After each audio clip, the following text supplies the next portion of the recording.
When I was little, my mother always used to tell me that she loved me more than anything in the universe, and that she would always do everything in her power to make sure I was happy. These words used to bring me comfort in my early childhood, but unfortunately, that all changed when I realized just how far my mother was willing to go to keep her word. I witnessed her commit unspeakable atrocities for my sake, and I've never been the same to this very day. My father abandoned my mother and me for a younger woman after I turned 14. He didn't even file for a divorce, as he just fled the state with his new wife to avoid paying child support. Things began to fall apart pretty quickly, as my mother was a traditional housewife who didn't work at my father's request. It was really difficult for her to stand up on her own 2 feet, but despite that, she did everything she could to support us by taking on several odd jobs. I tried to help out, as I attempted to find jobs of my own, but my mother wouldn't let me, as she said it was her duty to provide and that I was still too young to be working. Despite how hard she worked, we barely had enough to cover rent, and we had even less for groceries. It wasn't long before we began rationing our food, and we often starved ourselves on many nights. There was one particular night when I was starving so badly that I began to cry. So my mother came into my room and held me in her arms as she said, I know things are pretty hard for us right now, Charlie. And it breaks my heart seeing you like this. But I promise you that from tonight henceforth, you'll never go hungry again.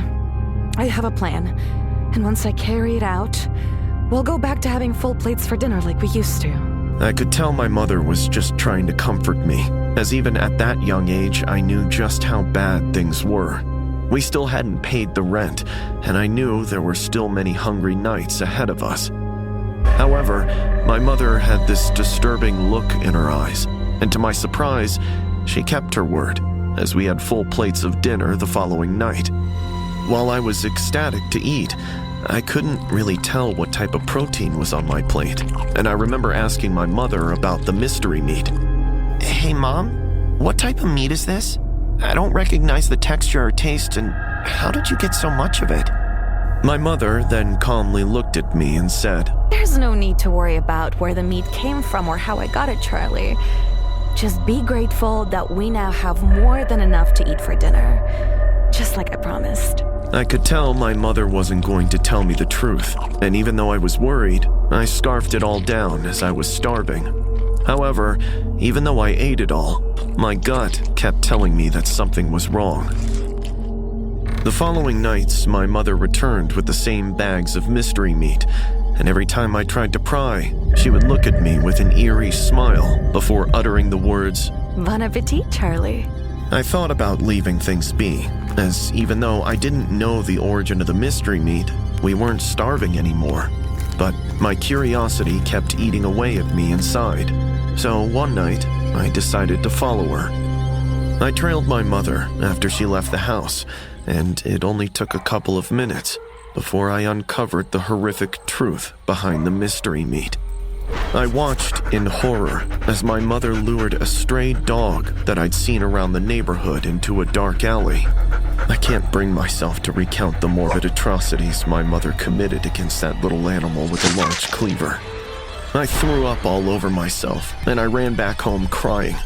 After I regained my composure, I waited for my mother to arrive, and as soon as she walked through the door, I screamed the words, How could you do something so horrible, Mom? I followed you, and I saw what you did. My mother, who now had tears in her eyes, calmly looked at me and said, Please don't look at me like that, Charlie. I am your mother, and I did what I had to make sure we could survive. Even if it meant doing those heinous things to put food on your plate. We had other choices. I could have worked and supported you. Anything but this. They were only strays, Charlie. No one is going to miss them. Please don't make me feel even worse than I already do. Even if you had helped out by working, that wouldn't have changed our situation. We had no choice. So please just go to your room and forget everything you saw tonight. I couldn't believe what my own mother was saying. I'd always loved animals, And even if she asked me to let it go, I couldn't stomach the horrors I'd witnessed that night. So I ran to my room and called the authorities. My mother was arrested and formally charged with aggravated animal cruelty, a felony carrying a sentence of up to 3 years in state prison. I was taken into Child Protective Services, and I can never forget the look on her face as they took her away. The decision that night has haunted me ever since. I kept telling myself I made the right decision by calling the authorities, but I couldn't help but feel like I'd betrayed my mother. I spent several nights cursing my father for putting us in that situation. But in the end, I blamed myself, as I knew the only reason my mother did what she did was to put food on my plate.